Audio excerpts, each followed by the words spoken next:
যখন শয়তানের প্রক্রিয়ার ভিতরে পড়ে ঝগড়া শুরু হয়ে যায়, ফিতনা শুরু হয়ে যায়, পুরুষ যদি রাগান্বিত হয় তাহলে মহিলা চুপ থাকবে, স্বামী যদি রাগান্বিত হয় স্ত্রী চুপ থাকবে, স্ত্রী যদি রাগান্বিত হয় স্বামী চুপ থাকবে। এটাই হলো সমাধান, এটাই হলো সমাধান। এখন চুপ না থেকে যদি উভয়ে যদি ঝগড়া শুরু করে দেয় তাহলে তো ঘরের ভিতরে আগুন জ্বলবে, ধাও ধাও আগুন জ্বলতে থাকবে। এই আগুন নিবানোর মতো কোনো ওষুধ এই জমিনে নাই। আল্লাহর রাসূল বলেন, যার ঘরটা সুন্দর, যার ঘরের স্ত্রী ভালো, তার ঘরটা হলো জান্নাতের সমতুল্য। আর যার ঘরের স্ত্রী হলো অসৎ, বদ মেজাজি, তার ঘরটা হলো জাহান্নামের সমতুল্য। পুরুষ বেচারা সারাদিন ভর কাজকর্ম করবে, রিক্সা চালাইবে, ভ্যান চালাইবে, ট্রাক চালাইবে, কাজকর্ম করবে, কৃষক তার ক্ষেতের ভিতরে কাজ করবে, ব্যবসায়ী ভাই ব্যবসা করবে।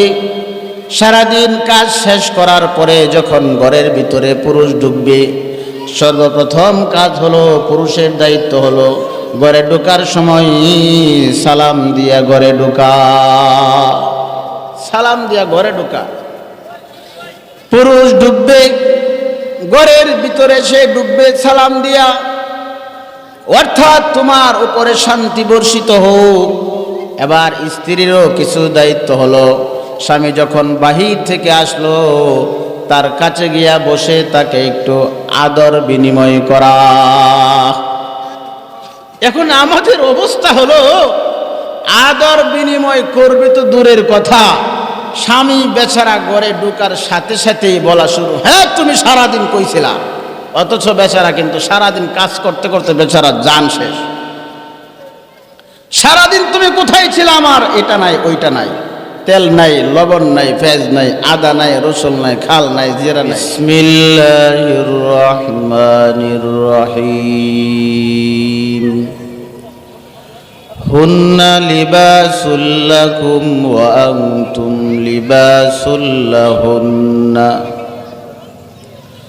وقال تعالى ويا آدم اسكن أنت وزوجك الجنة وكلا منها حيث شئتما ولا تقربا هذه الشجرة فتكونا من الظالمين صدق الله مولانا العظيم.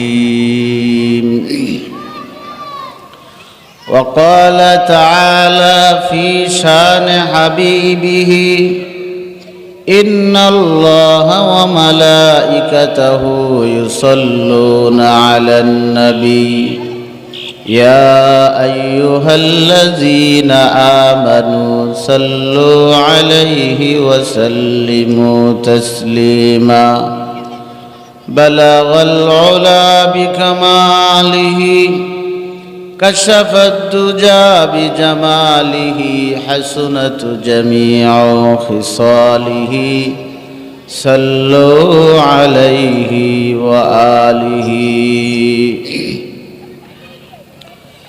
উপস্থিত পিতৃতুল্য মুরব্বিয়ান, সমবয়সী যুবক ভাই, পর্দানিশীন অত্যন্ত শ্রদ্ধেয় সম্মানিতা মা ও বোনেরা, ধন্যবাদ জানাই অত্র মাদ্রাসা প্রতিষ্ঠাতা প্রিন্সিপাল, আমাদের ভাই, সমবয়সী ভাই হাফেজ মাওলানা মুফতি মাহাদি হাসান মাদানী সাহেবকে এবং ওনার সাথে অনেকেই জড়িত হয়ে আজকের এই জান্নাতি বাগান যারা উপহার দিয়েছেন, সকলকে আমার পক্ষ থেকে মুবারকবাদ। সকলের হায়াতের ভিতরে আল্লাহ তাআলা বরকত দান করেন, আওয়াজ করে বলুন আমিন। পৃথিবীর সর্বপ্রথম মানুষ যিনি, ওনার নাম হলো হযরতে আদম আলাইহিস সালাতু ওয়াস সালাম। একটু আওয়াজ দিয়ে বলবেন, পৃথিবীর সর্বপ্রথম মানুষকে হযরতে আদম আলাইহিস সালাতু ওয়াস সালাম। তিনি হলেন পুরুষদের ভিতরে সর্বপ্রথম পুরুষ। মহিলাদের ভিতরে সর্বপ্রথম যিনি মহিলা ছিলেন তিনি হলেন আমাদের মা হযরত হাওয়া আলাইহিস সালাতু ওয়াস সালাম। এই দুইজনের মাধ্যমেই পরবর্তী সময়ে দুনিয়াতে আমাদের বিস্তার হওয়া। আল্লাহ তাআলা সর্বপ্রথম আদম আলাইহিস সালাতু ওয়াস সালামকে সৃষ্টি করলেন। আল্লাহ বললেন যে আদম তুমি জান্নাতে থাকো। তিনি জান্নাতে থাকতেছেন, কিন্তু ওনার একা একা মজা লাগতেছে না। সুবহানাল্লাহ বলুন। একা একা মজা লাগতেছে না। তো আল্লাহ তাআলা বুঝলেন যে তার একজন সঙ্গিনী লাগবে। এরপরে তিনি সৃষ্টি করলেন হযরতে মা হাওয়া আলাইহিস সালাতু ওয়াস সালামকে। তো জান্নাতের ভিতরে তাদের দুইজনের বিবাহ স্বয়ং আল্লাহ তাআলাই আঞ্জাম দিয়েছেন।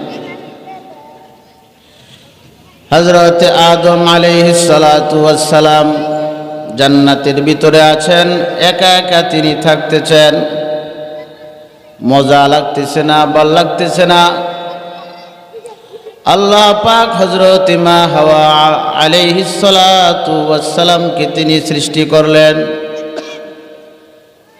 আদম নবী ঘুম থেকে ওঠার পর যখন দেখতে পাইল আমার বিছানার পাশে আমার কাছে দেখা যাচ্ছে একটা পরমা সুন্দরী নারী বসা, তো উনাকে দেখার পরে তিনি চাচ্ছেন হাত দেওয়ার জন্য, শরীরের ভিতরে হাত দিতে চাইলেন। আল্লাহ বললেন আদম থামো থামো থামো, অস্থির হয় না, তোমার জন্যই বানাইছি, কিন্তু কিছু নিয়ম নীতি আছে। সঙ্গে বিবাহ দিলেন, স্বামী স্ত্রী উনারা হয়ে গেলেন। আল্লাহ বললেন যে তোমরা জান্নাতের ভিতরে থাকতে থাকো, জান্নাতের ভিতরে তোমরা চলাচল করো, জান্নাতের সমস্ত জমিন আমি তোমাদের জন্য অক্ষ করে দিলাম, যেখানে যাইতে মন চাই ওখানে যাইবা, যা খাইতে মনে চাই তাই তোমরা খাইবা, থাকো খাও পান করো, কিন্তু একটা শর্ত আছে, ওয়ালা তাকরাবা হাযিহিশ শাজারাতা ফাতাকুনা মিনাজ জালিমিন। ওই যে একটা বৃক্ষ দেখা যায়, ওই বৃক্ষের কাছেও তোমরা যেও না, বৃক্ষটার কাছেও যেও না। আল্লাহ বললেন বৃক্ষের কাছে যেও না। শয়তান বলতেছে না, যে কোনো ভাবেই হোক তাদেরকে এই বৃক্ষের কাছে নিতে হবে, বৃক্ষের ফল খাওয়াইতেই হবে। তো শুরুর থেকেই স্বামী স্ত্রীর ভিতরে কিভাবে ঝগড়া সৃষ্টি করা যায়, এর পিছনে সবচেয়ে বড় ঝাড় বেশি অবদান তিনি হলেন মিস্টার ইবলিস।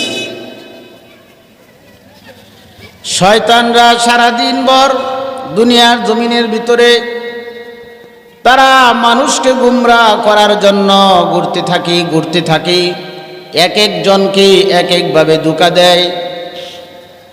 কাউকে ধোঁকা দেয় সুদ ঘুষের মাধ্যমে, আবার কারো সঙ্গে ঝগড়া সৃষ্টি করে দেয়, জমি নিয়ে দ্বন্দ্ব সৃষ্টি করে দেয়, টাকা দিয়া দ্বন্দ্ব সৃষ্টি করে দেয়, দর পাক শুরু হয়ে যায়। সন্ধ্যাবেলা যখন সবাই একত্রিত হয়, তাদের যে সর্দার তার কাছে যখন চলে যায়, সর্দার এবার সারাদিনের কার্যকরী তাদের কাছ থেকে নেয়।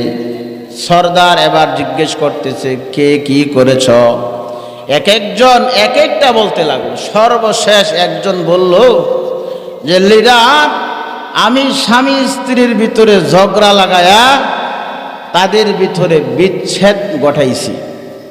এবার লিডার বলতেছে মারহাবা মারহাবা, ধন্যবাদ তোমাকে, পুরস্কার তোমার জন্য সবচাইতে বেশি। কারণ স্বামী স্ত্রীর ভিতরে যদি দ্বন্দ্ব লাগানো যায়, আর এই দ্বন্দ্ব হওয়ার পরে যদি বিচ্ছেদ ঘটে, পরবর্তী সময় আবার দেখা যায় তারা সংসার করার জন্য অস্থির হয়ে যায়। তখন এখানে ইসলামের বিধানকে আপনারা অবশ্যই জানেন। শতকরা 95% মুসলমান পরবর্তী সময় ইসলামের যে বিধানটা, এই বিধানটা মানতে চায় না, চায় একটা গোজামিল দিয়ে সমাধানে যাওয়ার জন্য। আসলে কি সমাধান হলো? ইসলামের আইন অনুযায়ী সমাধান হলো না। তাদের এবার জীবন সংসার চলতেছে একটা জিনার মতো। আল্লাহ পাক সকলকে বোঝার তৌফিক দান করেন, আমিন। এজন্য পৃথিবীর সর্বপ্রথম পুরুষ হলেন আমাদের আব্বাজান হযরত আদম আলাইহিস সালাতু ওয়াস সালাম। সর্বপ্রথম মহিলা হলেন আমাদের আম্মাজান মা হাওয়া আলাইহিস সালাতু ওয়াস সালাম। এজন্য মা জাতি হলো মহিলা জাতির সম্মানের পাত্র। সকল মহিলারা হলো আমাদের মা জাতি, মা সমতুল্য। তাদের মাধ্যমে আমরা দুনিয়ার জমিনে আসছি। এমন কোনো পুরুষ নাই যে তাদের মাধ্যম হয়ে দুনিয়াতে কেউ আসে নাই।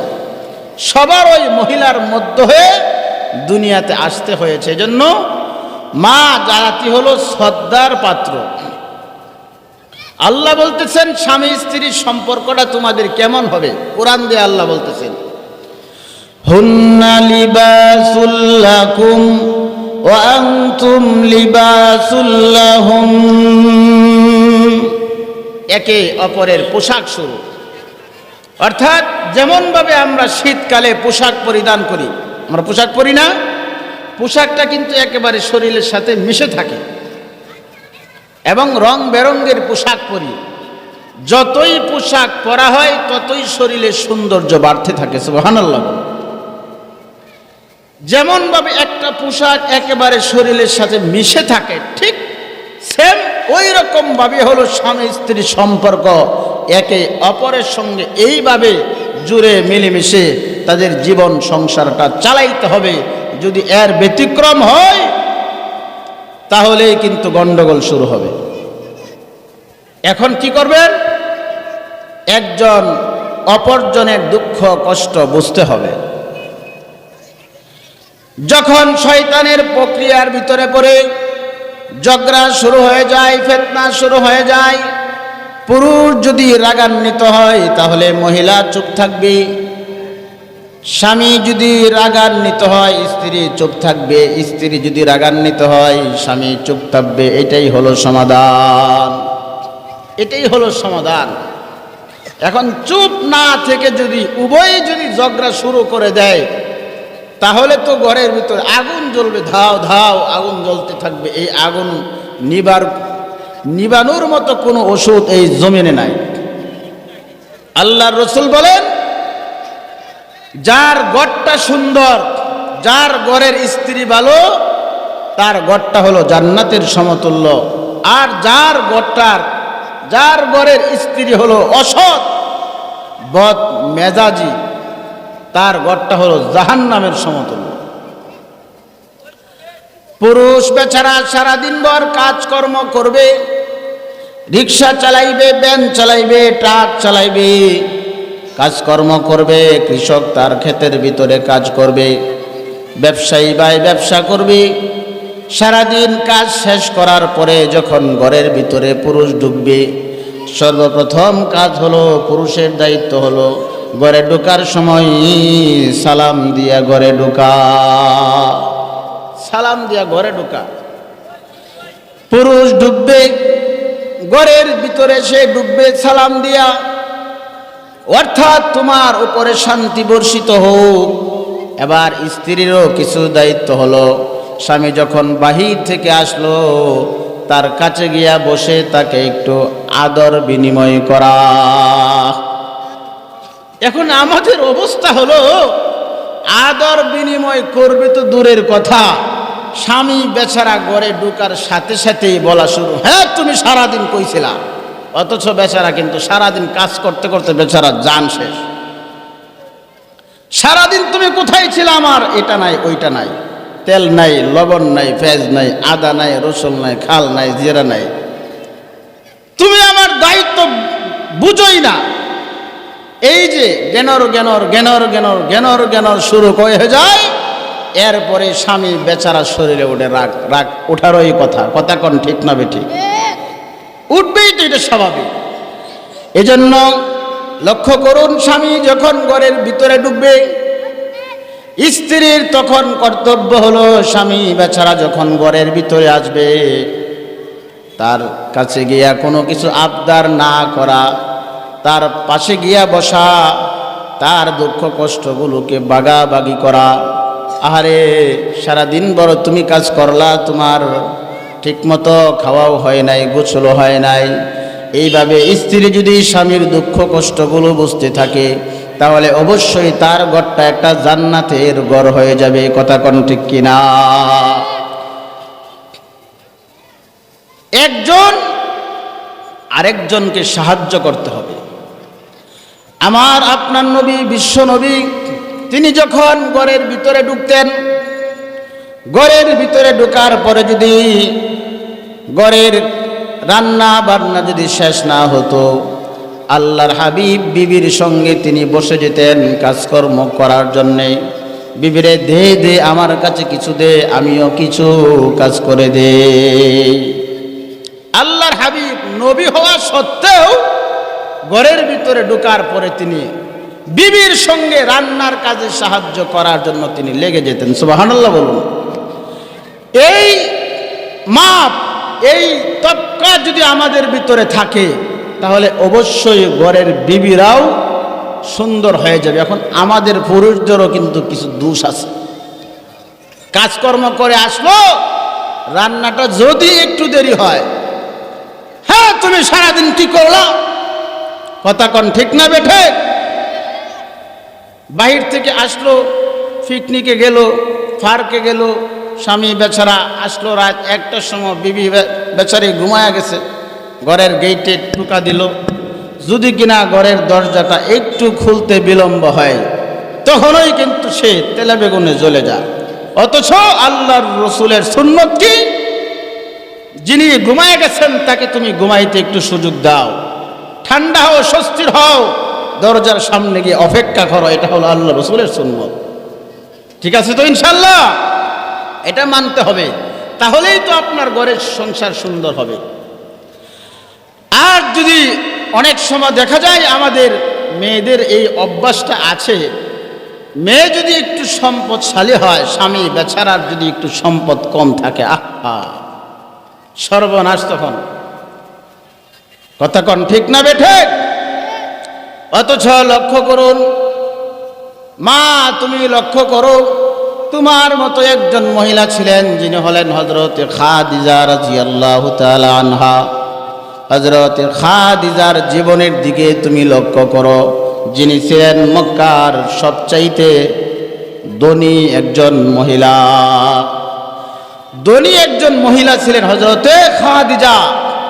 তার ধন সম্পদ মক্কাতে সবচাইতে বেশি ছিল। সেই খাদিজা এতই বুদ্ধিমতী, সে চিন্তা করলো যে মুহাম্মদ নামে যে একটা যুবকের চরিত্রটা অত্যন্ত সুন্দর, চমৎকার, তার আখলাক, চরিত্র, চাল চলন। খাদিজা কি করলো, মুহাম্মদ নবীকে ডাকলেন। ডাকার পরে বলতেছে যে মুহাম্মদ, তুমি যদি আমার ব্যবসার কাজকর্ম করো তাহলে তোমাকে আমি এই বিনিময় দিব, উপহার দিব। আল্লাহর রসুল ওনার চাচার কাছে গিয়া পরামর্শ করলেন, চাচা গো, খাদিজার পক্ষ থেকে এমন প্রস্তাব চলে আসছে, তার মাল নিয়ে সিরিয়ার উদ্দেশ্যে যাওয়ার জন্য, আপনি কি বলেন? চাচা বলল যে মুহাম্মদ যাও যাও, কারণটা হলো খাদিজার মতো এমন সভ্য চরিত্রবান মহিলা আর এই মক্কার ভিতরে কেউ নাই, তুমি যাও, সে যেই প্রস্তাব দেয় তুমি কাজ করার জন্য প্রস্তুত হয়ে যাও। আল্লাহর হাবিব বিশ্বনবী চলে গেলেন খাদিজার বাড়িতে, যে হ্যাঁ আমি প্রস্তুত আছি। খাদিজার যে কর্মচারী গোলাম, তাকে দিল মুহাম্মদ নবীর সাথে, যে যাও, মুহাম্মদ ব্যবসা করার জন্য যাচ্ছে, তুমিও মুহাম্মদের সঙ্গে যাও। আল্লাহর হাবিব মাল নিয়া প্রথমবার যখন গেলেন দ্বিগুণ লাভে তিনি মাল বিক্রি করলেন, সুবহানাল্লাহ বলুন। আবার সিরিয়া থেকে তিনি মাল ক্রয় করে আসার পথে বিক্রি করে দ্বিগুণ লাভ করলেন। সমস্ত টাকাগুলিকে আমানত হিসাবে খাদিজার কাছে পেশ করলেন। খাদিজা এই ডবল লাভ দেখার পরে বলতেছে, সর্বনাশ, এটা তো যেমন তেমন যুবক না। বুঝবেন, মনে করেন কেউ যদি আমার কাজ করে তাহলে সে হয় আমার চাকর, আমার কি হয়, চাকর অথবা গোলাম হয়। এই দৃষ্টিকোণ থেকে এক হিসাবে মুহাম্মদ হলো খাদিজার কি, চাকর, গোলাম। বুঝতেছেন না কেন? মুহাম্মদ হলো খাদিজার চাকর, গোলাম এক হিসাবে। এইভাবে তাদের জীবনযাত্রা চলতেছে, জীবনযাত্রা চলতেছে। চলার পরে এক পর্যায়ে খাদিজা দেখলো যে মুহাম্মদ এমন একটা বালক, সে যদি আমার স্বামী হতো তাহলে আমার কতই না ভালো হতো। জোরে কোন আল্লাহু আকবার, আওয়াজ দিয়ে বলুন আল্লাহু আকবার। খাদিজা চিন্তা করতেছে, এই মুহাম্মদ যদি আমার স্বামী হতো কতই না ভালো হতো। অথচ মুহাম্মদ তার কি হয়, এক হিসেবে চাকর অথবা গোলাম। কি সুন্দর! আহা, এবার সেই মক্কার সম্ভ্রান্ত মহিলা খাদিজা মুহাম্মদের কাছে বিবাহের প্রস্তাব পাঠাইল, সুবহানাল্লাহ বলুন। আল্লাহর নবী, বিশ্ব নবী চাচার কাছে চলে গেলেন। চাচা গো, খাদিজার পক্ষ থেকে এমন প্রস্তাব চলে আসছে, আপনি যদি বলুন তাহলে আমি বিবাহেতে রাজি আছি। তখন মুহাম্মদের বয়স হলো 21, খাদিজার বয়স হলো 40। সুবহানাল্লাহ কইতেন না? সুবহানাল্লাহ কইতেন না? মুহাম্মদের বয়স কত? 21, খাদিজার বয়স তখন কত? কত ব্যবধান! আল্লাহর হাবিব বিশ্ব নবী চলে গেলেন বাড়িতে। চাচাকে যা বলতেছে, চাচা গো, আপনি যদি আমাকে অনুমতি দেন তাহলে আমি খাদিজাকে বিবাহ করতে চাই, আপনি যদি বলুন।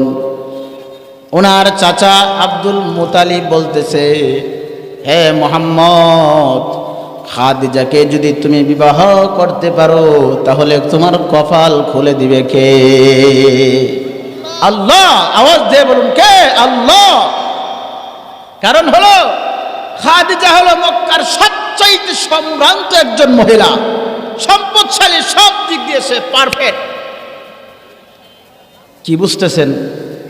কই খাদিজা, কই মুহাম্মদ। এক হিসাবে মুহাম্মদ তখন, ওনার কিন্তু নবুয়তি এখনো আসে নাই, ওনার বয়স মাত্র 21, খাদিজার বয়স 40, মুহাম্মদের কিছুই নাই। এক হিসাবে এতিম, বাবাও নাই, মাও নাই, সম্পদও নাই, কিচ্ছু নাই। খাদিজা চিন্তা করলো যে মুহাম্মদের যদিও বাবা নাই, মা নাই, কেউ নাই, টাকা নাই, পয়সা নাই, কিন্তু মুহাম্মদের চরিত্র এত সুন্দর, এত সুন্দর তার আখলাক, চালচলন। মুহাম্মদ যদি আমার স্বামী হয় তাহলে আমার জীবনটা ধন্য করে দিবেন কে? আল্লাহ। কে? প্রস্তাব পাঠাইল। নবীর চাচা এবার খুশি হয়ে বলতেছে, মুহাম্মদ, হ্যাঁ তুমি খাদিজাকে বিবাহ করো, আমি তাতে রাজি আছি। এবং এই বিবাহ করতে গিয়ে যত টাকা পয়সা, সোনা দানা লাগবে সব কিছু তোমার পক্ষ হয়ে আমি গ্রহণ করে নিলাম, সব আমি দিব। চিন্তা করতেছেন তো? আমাদের মহিলাদের একটা সিফত হলো এমন, যদি কোনো ক্রমে সে সম্পদশালী হয়, স্বামীটা যদি একটু গরিব হয়, বুঝেন কথা আমার, বুঝেন? এমন মহিলা আছে না? অহরহর আছে। কিন্তু মা তুমি লক্ষ্য করো, খাদিজাও কিন্তু তোমার মতো একজন মহিলা।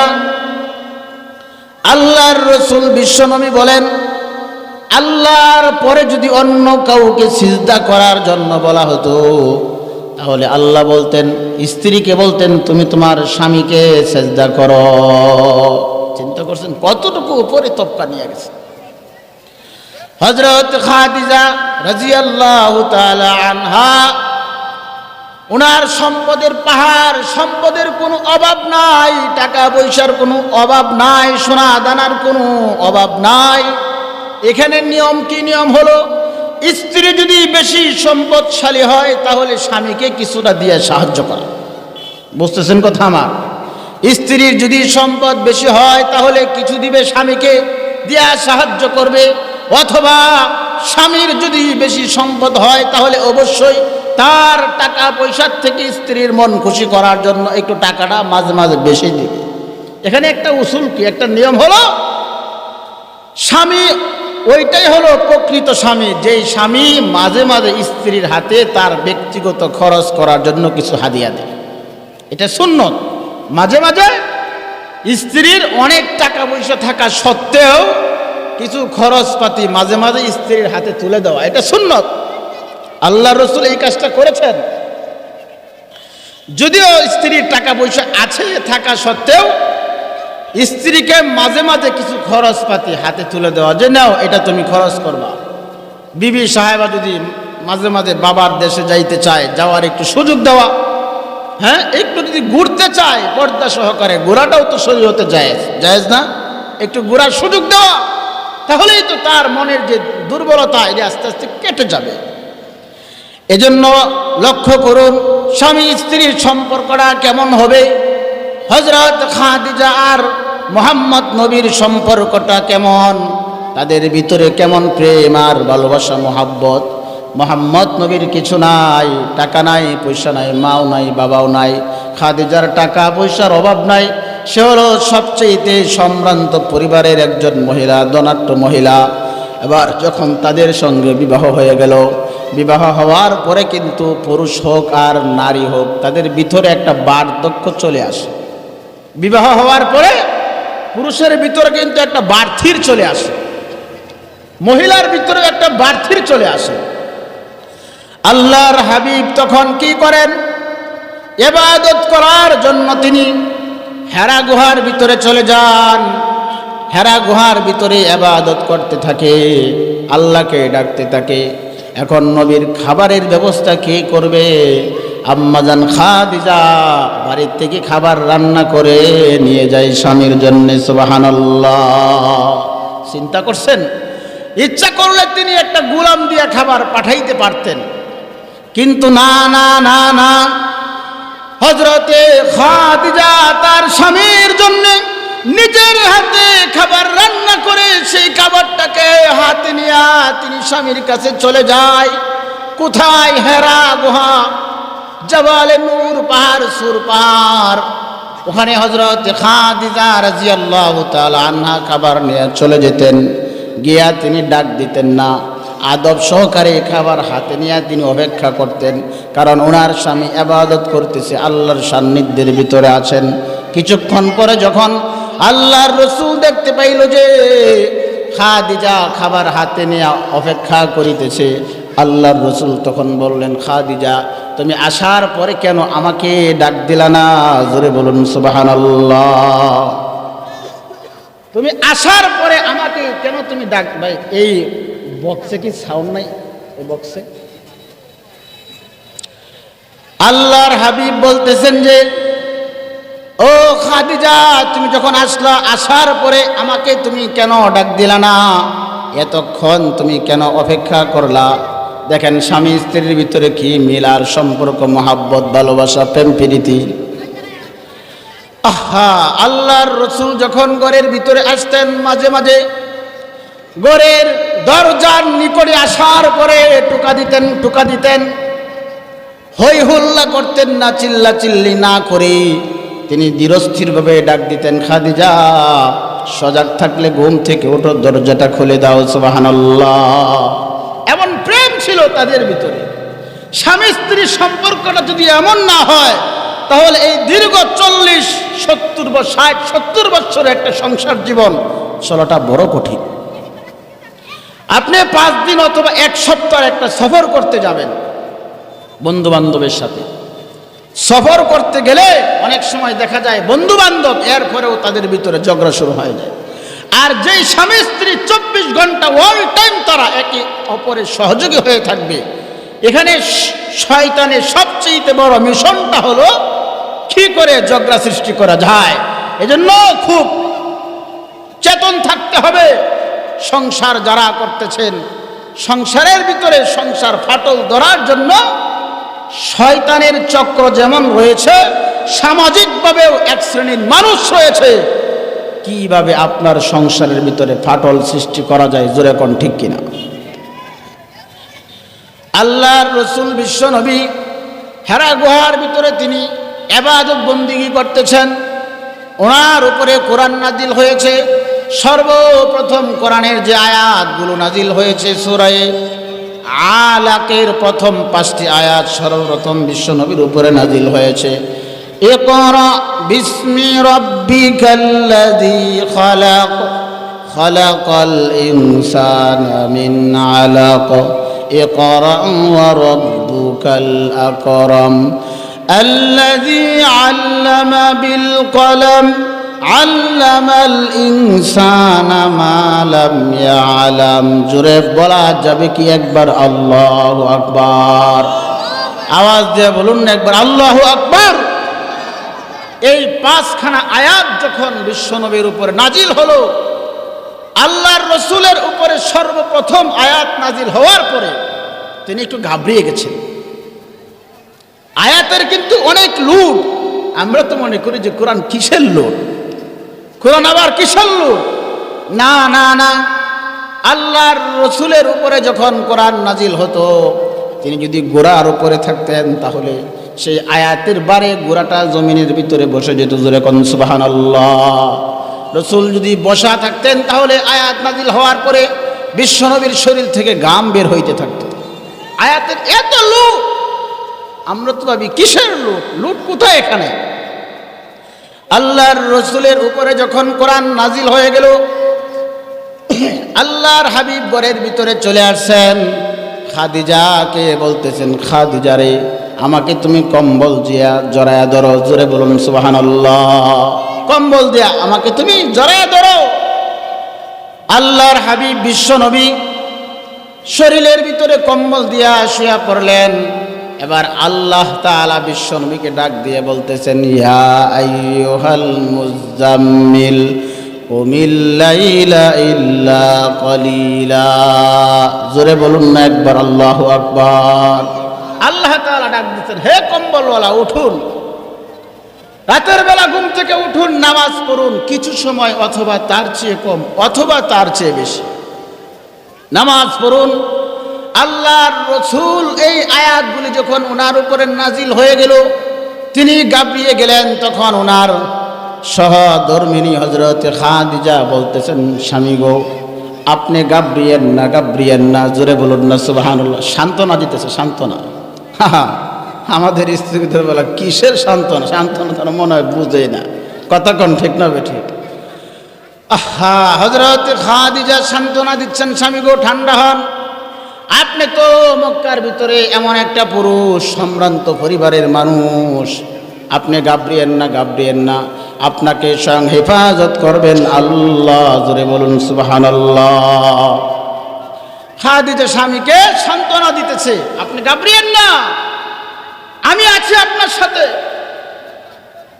এই উনার এই অটল সম্পত্তি, সহায় সম্পত্তি আল্লাহর রসুলকে খুশি করার জন্যে, দিন যাতে করে দুনিয়ার জমিনে প্রতিষ্ঠিত হয়ে যায়, এইভাবে হযরত খাদিজা ওনার সম্পদ রসুলের জন্য বিলীন করতে করতে করতে করতে সম্পত্তি যা ছিল সব কিছু দিনের জন্য তিনি বিলীন করে দিয়েছেন। জোরে কোন সুবহানাল্লাহ।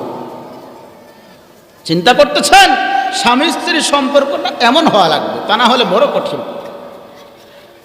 এজন্য বাবাজিরা লক্ষ্য করুন, আল্লাহ বলতেছেন, হুন্না লিবাসুল লাকুম ওয়া আনতুম লিবাসুল লাহুন্না। স্বামী আর স্ত্রী হলো একে অপরের পোশাক স্বরূপ। আমরা এখন গান গাই, স্বামী আর স্ত্রী, গান কয় না, স্বামী আর স্ত্রী বানাইছে কোন মিস্ত্রি, সে বড় কি সে বড় কঠিন কারিগর, সে বড় আজব জাদুঘর। আহা, তার গান ঠিক আছে। স্বামী আর স্ত্রী যিনি বানাইছেন তিনি হলেন আমাদের রব আল্লাহ। জোরে বলুন না আল্লাহু আকবার। স্বামী আর স্ত্রী বানাইছেন কোন মিস্ত্রি? যিনি এমন একজন মিস্ত্রি, তিনি একমাত্র মানুষ সৃষ্টি করতে পারেন, আর কেউ মানুষ সৃষ্টি করতে পারেন না। উনি এমন একজন মিস্ত্রি, ওনার মতো দ্বিতীয় আরেকটা মিস্ত্রি নাই। জোরে কোন সুবহানাল্লাহ। যে বিবাহ শাদী করেছে, ঘটনাক্রমে যদি বিবি সাহেবা 10 দিন অথবা 5 দিন বাপের বাড়িতে যায়, তখন দেখবেন যে ঘরটা একবারে বিরান ঘরের মতো লাগতেছে। কথা কোন ঠিক না? ওগোছালো, কোথাও শান্তি নাই ঘরের ভিতরে। আল্লাহ পাক পুরুষের জন্য নিয়ামত হিসেবে স্ত্রী দান করেছেন, মহিলাকে দান করেছেন। মহিলা যদি ঘরের ভিতরে না থাকে, তাহলে ঘরের কোনো কিছু সৌন্দর্য ঠিক থাকে না। আপনি কি ঠিক করবেন? দেখবেন এই দিক দিয়ে ঠিক করতেছেন, ওই দিক দিয়ে নষ্ট হচ্ছে। অথচ বিবি সাহেবা যদি 1 ঘন্টা ঘরের ভিতরে কাজ করে, এরপরে দেখবেন সব ঠিকঠাক। এই নিয়ামতটা আল্লাহ তাআলা তাদেরকে দান করেছেন। জোরে কোন সুবহানাল্লাহ। এজন্য অবশ্যই যতই কষ্ট হোক, বিবিকে সাথে নিয়েই জীবনযাপন করতে হবে। রাগ উঠলো, মারামারি করলাম, ঝগড়া করলাম, ফাসাদ করলাম, নো, এটা বাদ দিতে হবে। মারামারি ঝগড়া আছে না? অনেক এলাকার ভিতরে দেখা যায় বিবি স্বামীরে দইরা এমন মায়ের দেয়, আসেনি? বিবি স্বামীকে দইরা এমন মায়ের দেয়, মায়ের দিতে দিতে শরীর দিয়ে রক্ত বের করে ফেলে। কেন ভাই? মা, এটা কিন্তু শুনতে বড় খারাপ শোনা যায় যে বিবি স্বামীকে আঘাত করে, প্রহার করে, মারে। এটা তুমি তো রাগের ঠেলাই করতেছ, কিন্তু বাহিরেও সমাজের ভিতরে কিন্তু এটা শুনতে বড় খারাপ শোনা যায়। এই অভ্যাসটা অবশ্যই তোমার বাদ দিতে হবে। ঠিক আছে তো ইনশাল্লাহ? স্বামী আর স্ত্রীর ভিতরে সম্পর্ক ধৈর্য থাকতে হবে। এক সময় ঘরের ভিতরে খাবার থাকবে অথবা থাকবে না, এক সময় স্বামীর হাতে টাকা থাকবে, এক সময় থাকবে না, এক সময় তার মনটা খুশি থাকবে, এক সময় থাকবে না। সর্ব অবস্থার ভিতরে ধৈর্য ধারণ করতে হবে। যেমন ছিলেন হযরত হাজেরা আলাইহিস সালাতু ওয়াস সালাম। ওনার সন্তান হলো হযরতে ইসমাইল, স্বামী হলেন হযরত ইব্রাহিম খলিলুল্লাহ আলাইহিস সালাতু ওয়াস সালাম। আল্লাহ তাআলা হুকুম করেছেন, হে ইব্রাহিম, তুমি তোমার স্ত্রী এবং সন্তানকে আমার খুশির জন্য বনবাস রেখে আসো, বনবাস দিয়ে আসো আমার খুশির জন্য। ইব্রাহিম খলিলুল্লাহ চিন্তা করলেন যে যেহেতু আল্লাহ হুকুম করেছে, এখানে আর কোনো কিলোকাল নাই। আল্লাহর হুকুম জমিনের ভিতরে বাস্তবায়ন করার জন্য হযরত ইব্রাহিম খলিলুল্লাহ স্ত্রী আর সন্তানকে নিয়ে তিনি রওনা দিয়েছেন। যখন ওই ভালো একটা স্থান দেখতে পান, ইব্রাহিম খলিলুল্লাহ এখানে তাদেরকে রাখতে চায়। না, জিব্রাইল বলেন যে এখানে রাখার অনুমতি নাই, আপনি সামনে চলতে থাকেন। সুবহানাল্লাহ। যাইতে যাইতে এমন জায়গাতে গেছে, মরুভূমি, গাছপালা কিচ্ছু নাই। বর্তমান যেখানে জমজম কূপ, কূপ একটা সময় তো ছিল, এর আশপাশে কিচ্ছুই ছিল না।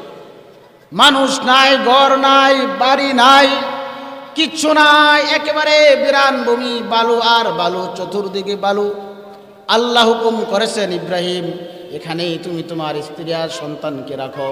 হযরত ইব্রাহিম খলিলুল্লাহ স্ত্রী আর সন্তানকে রেখে তিনি চলে আসতেছেন। পিছনের দিকে তাকাই না। তাদের সঙ্গে যেই পরিমাণ খাবার রয়েছে, ওই খাবারটা সর্বোচ্চ 2 দিন চলবে। 2 দিন পরে কি খাবে? কোনো কিছুই তো নাই, ওই রকম কিচ্ছু নাই তাদের সাথে। হযরত হাজেরা আলাইহিস সালাতু ওয়াস সালাম পিছন দিক থেকে ডাকতেছেন, স্বামী গো, আমি জানি আপনি আল্লাহর পয়গম্বর, আল্লাহর নবী, আপনি এত নিষ্ঠুর না। শুধু একবার বলে যান, আপনি যে আমাদেরকে এই মরু প্রান্তরে রেখে যাচ্ছেন, এটা কি আপনার সিদ্ধান্ত না আল্লাহর সিদ্ধান্ত? জোরে কোন সুবহানাল্লাহ। বুঝতেছেন কথা আমার? কেমন মহিলা বলতেছে, আমাকে যে আপনি মরু প্রান্তরে রেখে যাচ্ছেন, আমার এই দুধের সন্তান সহ এটা কি আপনার সিদ্ধান্ত নাকি আমার আল্লাহর সিদ্ধান্ত? ইব্রাহিম নবী কিছুই বলেন না, তিনি বারবার বলতেছেন এটা কি আপনার সিদ্ধান্ত না আল্লাহর সিদ্ধান্ত? যেই পরিমাণ খাবার আমাদের সঙ্গে রয়েছে, খাবার তো এক দুদিন খাওয়ার পরে আর কিছুই থাকবে না। ইব্রাহিম খলিলুল্লাহ তিনি পিছনের দিকে তাকায় না, শুধু আঙ্গুল দিয়া উপরের দিকে ইশারা দিয়া বললেন, এটা আমার সিদ্ধান্ত নয়, এটা হলো মহান আল্লাহ পাকের সিদ্ধান্ত। সুবহানাল্লাহ। এবার দেখেন ওনার বিবি হযরত ইসমাইল আলাইহিস সালাতু ওয়াস সালামের আম্মা কি বলতেছেন। এই সিফতটা মহিলাদের ভিতরে থাকতে হবে, এই সিফত থাকতে হবে। একসময় ঘরের ভিতরে খাবার থাকবে, একসময় থাকবে না, এটাই স্বাভাবিক। যখন থাকবে তো শুকরিয়া আলহামদুলিল্লাহ, যখন থাকবে না তখনও শুকরিয়া আল্লাহর উপর আলহামদুলিল্লাহ। যখন থাকবে না তখন ধৈর্য ধরতে হবে। হাজারা বলতেছেন, স্বামী গো, যদি আল্লাহর সিদ্ধান্ত এটা হয়ে থাকে তাহলে আমি কোনো ভয় পাই না, আমি চিন্তা করি না। আমি তো এমন আল্লাহর উপরে ঈমান নিয়ে আসছি যে আল্লাহ আমাকে ঘরের ভিতরে খাওয়াইতে পারে, সে আল্লাহ মরো প্রান্তরের ভিতরেও খাওয়াই পৌঁছাইতে পারে। সুবহানাল্লাহ। চিন্তা করছেন কি বলতেছে? যে আল্লাহ ঘরের ভিতরে খাওয়াইতে পারে সেই আল্লাহ মরু প্রান্তরের ভিতরেও খাওয়াইতে পারে। আপনি চলে যান, আমার কোনো দুঃখ নাই, কষ্ট নাই, আমার আল্লাহ আমার জন্য এখানে খাবারের ব্যবস্থা করে দিবেন। সুবহানাল্লাহ। আল্লাহ তাআলা জিব্রাইলকে পাঠাইলেন, জিব্রাইল যাও বন্ধু, হ্যাঁ জিব্রাইল তুমি যাও, আমার নবীর বিবির কাছে যাও, ইসমাইলের আম্মার কাছে যাও, তাদের খাবার পানি শেষ হয়ে গেছে। যখন খাবার শেষ হইতে লাগলো, খাবারের মতো কিছু নাই, সন্তানকে কি খাওয়াইবে? মা অস্থির হয়ে গেছে, পেরেশান হয়ে গেছে, কি করবে কি করবে। একবার তিনি সাফা পাহাড়ের উপরে উঠতেছেন, সাফা থেকে যাচ্ছেন তিনি মারওয়া খাবার তালাশ করার জন্যে। কিছুই তো তাদের সঙ্গে নাই, যা ছিল সব শেষ হয়ে গেছে। দেখি খুঁজে খুঁজে যদি কোথাও কিছু পানি পাওয়া যায় তবুও তো আমার সন্তানকে আমি খাওয়াইতে পারবো না। খাইতে খাইতে আমার সন্তানের জিহ্বাটা পর্যন্ত শুকায় গেছে। হাজারা যখন এমন ভাবে কষ্ট করতেছে, আল্লাহ পাক জিব্রাইলকে পাঠিয়ে দিলেন, জিব্রাইল তুমি যাও, দূরে যেতে হবে না, আমার ইসমাইলের পাওয়ের নিচ থেকেই তুমি পানির ব্যবস্থা করে দাও। হঠাৎ করে দেখা গেল ইসমাইলের পাওয়ের নিচ থেকে আল্লাহর কুদরতি ভাবে পানি উঠতেছে। সুবহানাল্লাহ। যারা হজ করেছেন সেই জমজম কূপ দেখেছেন, সৌভাগ্যবান তারা। আল্লাহ পাক সকলকে এই জমজমের পানি কাছে গিয়া পান করার তৌফিক দেন। জোরে বলুন আমিন। ইসমাইলের পায়ের নিচ থেকে এবার আল্লাহ পাকের কুদরত ভেসে উঠতেছে, পানি পায়ের নিচ থেকে ভেসে উঠতেছে। হাজরা আলাইহিস সালাতু ওয়াস সালাম এবার তিনি দূর থেকে দেখতে পাইলেন যে পানির মতো শব্দ হচ্ছে। হাজরা দৌড়ায় গেলেন, যায় দেখেন যে ইসমাইলের পায়ের নিচ থেকে পানি গড়ায় গড়ায় উঠতেছে। সুবহানাল্লাহ। তিনি গিয়া চতুর্দিকে একটা বাঁধ দিয়েছেন, বাঁধ দিয়া বলেছেন জমজম। জমজম মানে জমে যাও, থামো থামো। তারা হলে এই জমজমের পানি যদি ছড়াইতে থাকতো সারা দেশের ভিতরে ছড়ায় যেত। হাজরা বললেন যে থামো থামো। তিনি চতুর্দিকে একটা রেখা টানলেন, বালু দিয়া বাঁধ দিলেন, এরপরে পানিটা জমে গেল। হযরত হাজরা আলাইহিস সালাতু ওয়াস সালাম সেই পানি নিজেও পান করলেন এবং তার সন্তানকেও পান করাইলেন। সুবহানাল্লাহ। দেখছেন, আপনি যদি ধৈর্য ধরেন, ধৈর্য ধরলে কিন্তু অবশ্যই আল্লাহর পক্ষ থেকে একটা সাহায্য আপনার কাছে চলে আসবেই, এর ভিতরে কোনো সন্দেহ নাই। কিন্তু আমাদের মহিলাদের ভিতরে কিসের ধৈর্য, কিসের সবর? একদিন যদি ঠিক মতো না পায় ফাতিলে ফাতিলে যে কয়টা গসা লাগে এটা তখন বোঝা যায়।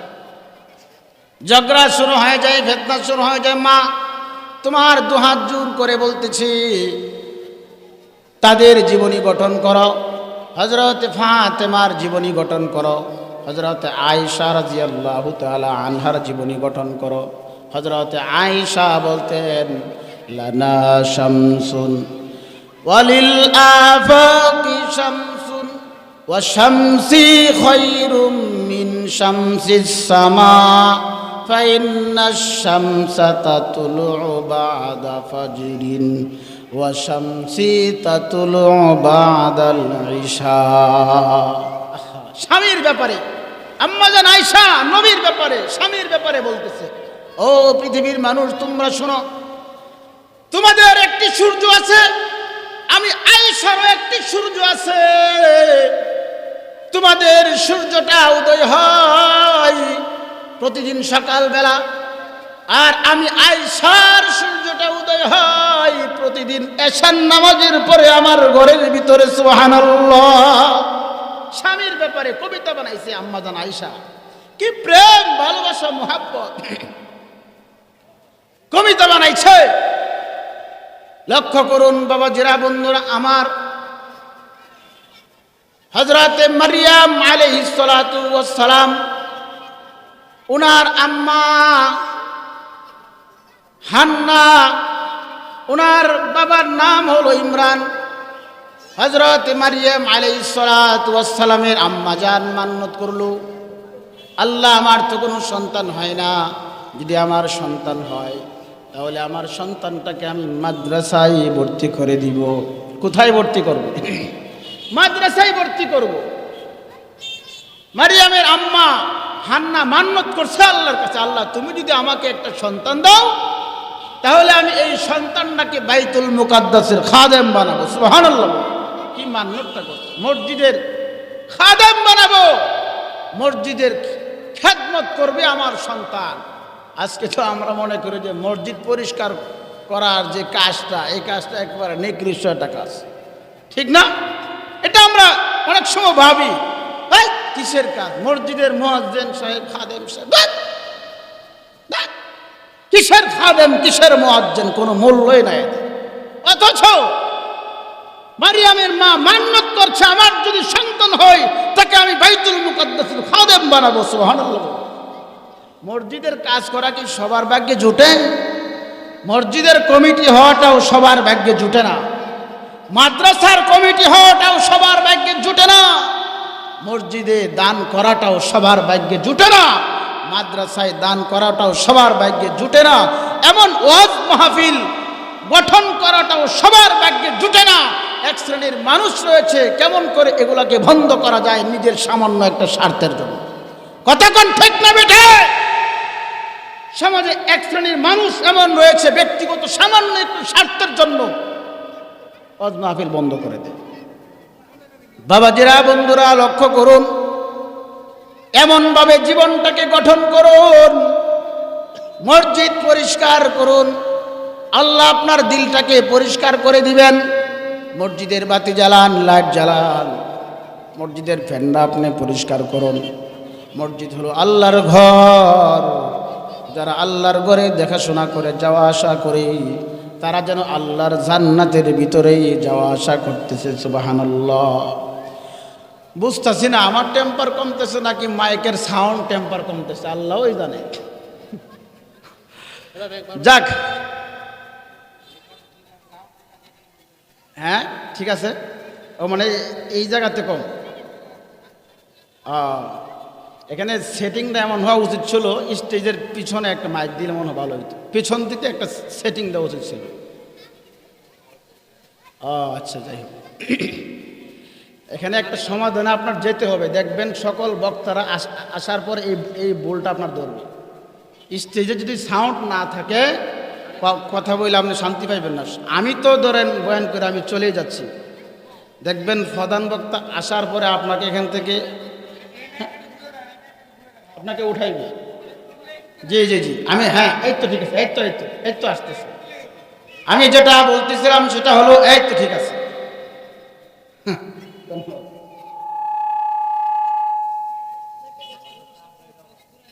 বক্স ঠিক করেন, বক্স। বাবাজিরা, বন্ধুরা, লক্ষ্য করুন, হযরতে মারইয়ামের আম্মা হান্না মান্নত করলো, আল্লাহ গো আমার যদি সন্তান হয় বাইতুল মুকাদ্দাসের আমি খাদেম বানায় দিব। আল্লাহ পাক হান্নার দোয়াকে কবুল করেছেন, মঞ্জুর করেছেন। আল্লাহ পাক হান্নাকে একটি কন্যা সন্তান দান করলেন। কন্যা সন্তান হওয়ার পরে হান্না বলতেছে, প্রভু গো আমি তো তোমার কাছে মান্নত করেছিলাম যে আমি আমার যদি সন্তান হয় মসজিদের খাদেম বানাইব, তো এখন তো মেয়ে হয়েছে, মেয়ে দিয়া কি মসজিদের খেদমত করানো যাবে? প্রয়োজন তো ছিল ছেলের। সাধারণত মসজিদ মাদ্রাসার খেদমত তারাই তো করে যারা পুরুষ। হান্না দোয়া করছে, আল্লাহ তুমি আমাকে ছেলে দাও, তাকে আমি বাইতুল মুকাদ্দাসের খাদেম বানাইব। আল্লাহ দিলেন না ছেলে, দিল মহিলা, দিল মেয়ে। মারিয়াম ভূমিষ্ঠ হলো। ভূমিষ্ঠ হওয়ার পরে এবার মান্নত অনুযায়ী হযরতে হান্না মারিয়ামকে পাঠাইয়া দিল বাইতুল মুকাদ্দাসের নিকটে। নির্ধারিত একটা কক্ষের ভিতরে তিনি রেখে দিলেন। এখানে হযরতে মারিয়াম বড় হতে লাগলো। এক পর্যায়ে যখন সে মোটামুটি বয়সে উপনীত হলো, এবার তার দেখাশোনার দায়িত্বভার কে নিবে? এক একজন বলতেছে যে আমি নিব, আমি নিব, কিন্তু না, ওনার খালুজান হযরতে জাকারিয়া আলাইহিস সালাতু ওয়াস সালাম ওনার জিম্মাদার হয়ে গেলেন, দায়ভার গ্রহণ করলেন। হযরতে মারিয়াম আলাইহিস সালাতু ওয়াস সালাম ঘরের ভিতরে থেকে থেকে তিনি বড় হইলেন। মানুষজন যখন সবাই মসজিদ থেকে নামাজ পড়ে চলে যায়, মারিয়াম মসজিদের ভিতরে ঢুকে মসজিদ পরিষ্কার করে পরিচ্ছন্ন রেখে আবার সে ঘরের ভিতরে ঢুকে আসে, ঘরের ভিতরে সে চলে আসে। এইভাবে হযরতে মারিয়াম বড় হতে লাগলো। একদিন হযরতে জাকারিয়া আলাইহিস সালাতু ওয়াস সালাম তিনি মারিয়ামের ঘরের ভিতরে ঢুকলেন। ঢোকার পরে দেখতে পাইলেন যে ঘরের ভিতরে এমন কিছু ফল দেখা যাচ্ছে, যেই ফলগুলো এই মৌসুমে পাওয়া যায় না, মনে করেন মৌসুমহীন ফল। হযরতে জাকারিয়া এবার বলতেছেন যে মারিয়াম তোমার ঘরের ভিতরে এই ফল কোথা থেকে আসলো? ঘরের দরজা জানালা সব কিছু বন্ধ থাকে, ঘরের দরজার চাবিটাও আমার কাছে থাকে, এই ফল তোমার কাছে কোথা থেকে আসলো? হযরতে মারিয়াম বলতেছেন قالت هو من عند الله, এই ফল দুনিয়ার কোনো ফল না, এই ফলটা আল্লাহর পক্ষ থেকে আমার কাছে এসেছে। জোরে কোন সুবহানাল্লাহ। খাওয়ানোর পালার জিম্মাদার কে গ্রহণ করেছেন? আল্লাহ গ্রহণ করেছেন। এজন্য বাবাজিরা লক্ষ্য করুন, স্বামী আর স্ত্রীর ভিতরে আমাদের সম্পর্কটা যদি সুন্দর হয় তাহলে ঘরটা সুন্দর হবে। একটা স্ত্রীর কিন্তু ঘরের ভিতরে বহুত দায়িত্ব, অনেক কাজ তার ঘরের ভিতরে, ঠিক না? অনেক কাজ। কাজের ভিতরে একটা কাজ হলো স্বামীর সেবা করতে হবে। হাদিস শরীফের ভিতরে বলা হয়েছে আল্লাহ পাক বান্দার কাছ থেকে সর্বপ্রথম নামাজের হিসাব নেবেন। নামাজের হিসাবটা নেওয়ার পরে মহিলাদের কাছ থেকে যে হিসাবটা নেবেন সেটা হলো তুমি স্বামীর সাথে কেমন আচরণ করেছেন। বুঝছেন কথা? সর্বপ্রথম তিনি নামাজের হিসাব নেবেন। নামাজের হিসাব নেওয়ার পরে আল্লাহ পাক জিজ্ঞেস করবেন, ও নারী জাতি, তুমি তোমার স্বামীর সঙ্গে কেমন আচরণ করেছিলা? তখন যদি উত্তরটা তুমি সঠিকভাবে দিতে পারো, কাজকর্ম যদি তুমি সঠিকভাবে করতে পারো, তাহলে অবশ্যই নাজাত পাইবা, না হলে কিন্তু তুমি ধরা খেয়ে যাবা। আল্লাহর রাসূল গেলেন আল্লাহর সঙ্গে সাক্ষাৎ করার জন্য। সাক্ষাৎ করে তিনি যখন চলে আসতেছেন, ওনাকে দেখানো হলো জান্নাত এবং জাহান্নাম। আল্লাহর হাবিব বিশ্বনবী জাহান্নাম দেখলেন। জাহান্নামের ভিতরে তিনি দেখতে পাইলেন যে বড় একটি গর্ত, সেই গর্তটা আগুন দিয়া ভরপুর পরিপূর্ণ, আর সেই গর্তের ভিতরে অনেক নারী তারা আগুনের ভিতরে পড়ে পড়ে একবার উপরে আসে আর একবার তারা নিচের দিকে চলে যায়। এইভাবে তাদেরকে আগুনের ভিতরে পোড়ানো হচ্ছে। আল্লাহর হাবিব বিশ্বনবী জিব্রাইলকে জিজ্ঞেস করলেন যে ভাই জিব্রাইল, এরা কোন পর্যায়ের নারী? হযরত জিবরাইল জবাব দিল, আল্লাহর নবী গো, এরা হলো দুনিয়ার ওই সমস্ত নারীগুলো যারা স্বামীর সাথে খারাপ আচরণ করেছে, অবাধ্যতা করেছে, স্বামীর কথা মতো চলে নাই। স্বামী যদি বলেছে আজকে তুমি যেও না, কোথাও যেও না, কিসের কথা মানা? অথচ একজন মহিলা স্বামীর আন্ডারে চলে যাওয়ার পরে তার এই পুরা জীবনটার জিম্মাদার হয়ে যায় একজন স্বামী। তুমি যখন কোথাও যেতে চাও, স্বামী যদি অনুমতি দেয় তাহলেই কিন্তু যেতে হবে। হাদিসের ভিতরে বলা আছে, স্বামী সুস্থ সবল থাকা অবস্থায় কোনো মহিলা যদি নফল রোজাও রাখতে চায় দিনের বেলা, স্বামী আছেন বাড়িতে, ওই অবস্থায় স্বামীর কাছ থেকে অনুমতি নিয়ে পরে রোজাটা রাখতে হবে। এটা শুনবেন, বুঝছেন কথা? আর হলো এটা কেন? এটা হলো এজন্যই, স্বামী যদি তোমাকে দিনের বেলা ব্যবহার করতে চায় তাহলে দিনের বেলায় তোমার তার সামনে যেতে হবে প্রস্তুত হয়ে। সুবহানাল্লাহ বলো। দিনের বেলায় তোমাকে প্রস্তুত হয়ে স্বামীর সামনে যেতে হবে। এজন্য নফল রোজাটাও স্বামী বাড়িতে থাকা অবস্থায় স্বামীর অনুমতি ব্যতীত রাখা যাবে না। স্বামীর থেকে পারমিশন গ্রহণ করুন। কোনো স্ত্রী যদি স্বামীর সাথে ঝগড়া করিয়া তারা যদি রাত যাপন করে, হাদিস শরীফের ভিতরে বলা আছে সারা রাত ভর ফেরেশতারা ওই নারীর উপরে লানতের গজব ডালতে থাকে, লানত করতে থাকে, অভিশাপ দিতে থাকে। একটা নারী যদি স্বামীর সাথে রাতের বেলা ঝগড়া করে শুয়ে থাকে, কথা যদি না বলে, সারা রাত ফেরেশতারা তার জন্য বদদুয়া করতে থাকে। কি বুঝতেছে? এজন্য লক্ষ্য করুন, স্বামী যখন তোমাকে ডাকবে, ডাকার সময় তোমার কাছে চলে আসতে হবে, কাছে আসতে হবে। স্বামী যদি তোমাকে উপভোগ করার চাহিদা জন্ম নেয় তাহলে তোমার প্রস্তুত থাকতে হবে। তবে এটা তো সব সময় না, বিশেষ বিশেষ কিছু সময় আছে। সেই সময়গুলো বাদে তুমি যখন অসুস্থ থাকবা, এই সময়গুলো বাদে বাকি সময়ে স্বামী যদি তোমাকে দিনের বেলাও ডাকে, দিনের বেলাও যেতে হবে, রাতের বেলাও যদি ডাকে, রাতের বেলাও তার কাছে যেতে হবে। যতবার ডাকবে ততবার তোমার যেতে হবে। ইসলাম বলেছে এটা। আর এখন অবস্থা হলো, স্বামীকে ঘরের ভিতরে রেখে করে হলো পরকীয়া। বিবাহ হওয়ার পূর্বে কোনো প্রেম নাই, আর বিবাহ করার পূর্বে কোনো প্রেম করা যাবে না। বিবাহ হওয়ার পরে পরকীয়া করা যাবে না। আমাদের দেশের অবস্থাটা হলো এমন, বিভিন্ন পার্কের ভিতরে যখন যাইবেন, গিয়া দেখবেন ছেলে আর মেয়ে কলেজ ফাঁকি দিয়া তারা সবাই তো আর না, মাঝে মাঝে আছে।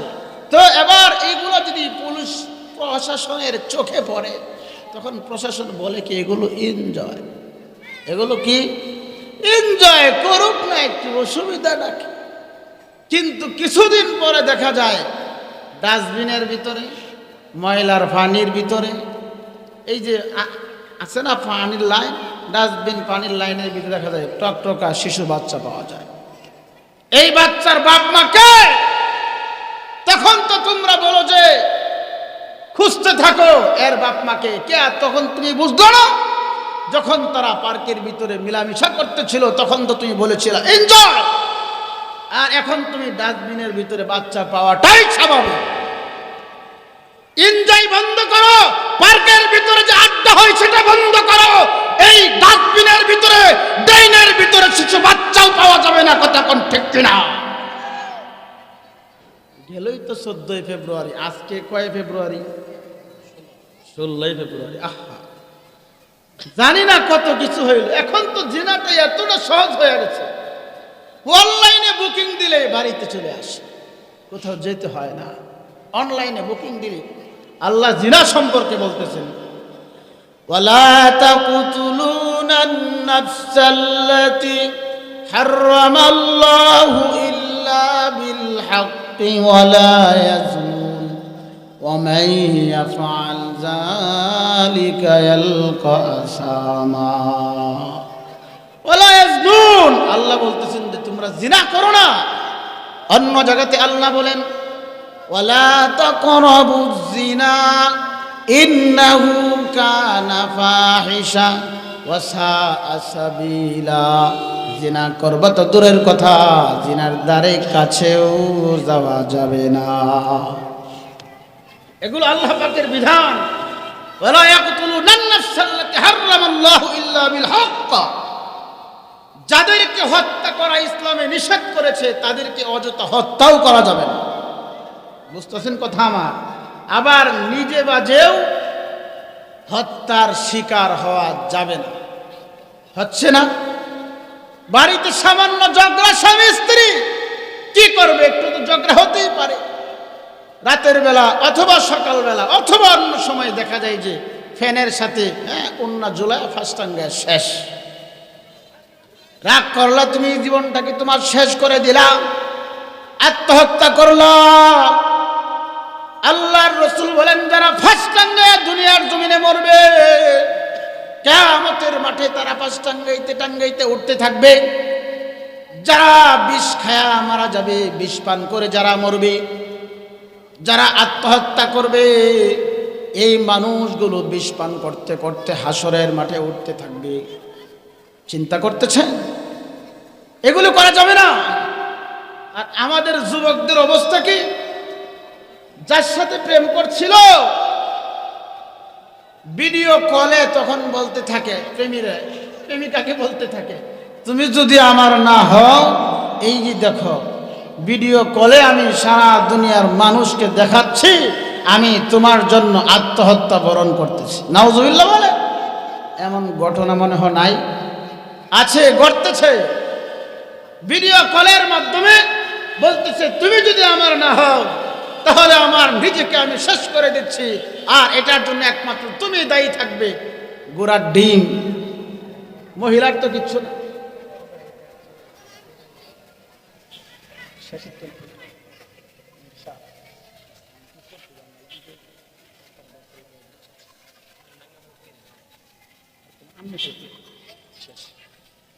প্রিয় সুধী সম্মানিত উপস্থিতি, যা বললাম মানার